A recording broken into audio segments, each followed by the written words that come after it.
I just want to share that for us to be clear. Krishna has unconditional love for everyone.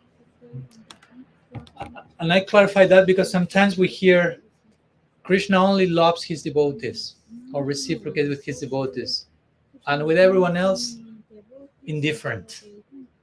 And it's like, oops, that sounds a little hard to accommodate. But we have all these statements that I have shared now.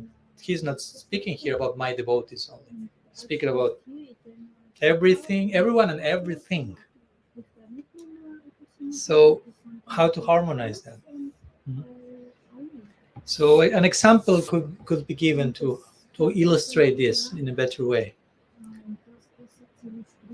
Because as we say already, Krishna does not only have love, but he is love. He's made of love. I mean, you cannot separate Krishna and love as much as you can separate Radha and Krishna, if you will, but in one sense they are one. So he's made of that. So if he's made of that, he cannot not love, because he's made of that.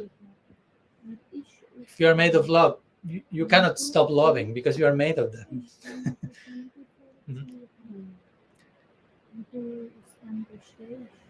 But when the scriptures speak strongly about how Krishna reciprocates with the devotees, of course, he loves them in a special way. Why? Because also the devotees are loving him in a special way. So he's bound to reciprocate in a special way. But that doesn't mean that he doesn't love anyone else. He loves everyone else, but since everyone else is not reciprocating, his love takes another form. No? The example we can give is that of the mother. The mother can have a baby, let's say, and the baby has, 2 months. So the baby is not reciprocating with the mother too much, basically. I mean, the baby is not aware that he has a mother yet. The baby is not aware of his own self yet, probably.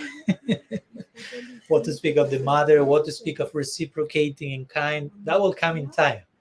But that doesn't mean that the mother at that time doesn't love the child already. But her love for the child just takes a certain shape because the child is not reciprocating. Yeah. So the love is there, but when the child grows and becomes aware of himself, his mother, the love of his mother, he feels naturally compelled to reciprocate. So now that love that was in the mother originally takes another form to reciprocate to the love of the child. It becomes more intense, more deep. But it doesn't mean that there was no love to begin with. So similarly, that's an analogy. We can say the same thing. God has unconditional love to everyone, but when certain childlike souls grow and become aware of that unconditional love, they reciprocate. And then Krishna reciprocates to that reciprocation, so to say. And that love takes another form in particular.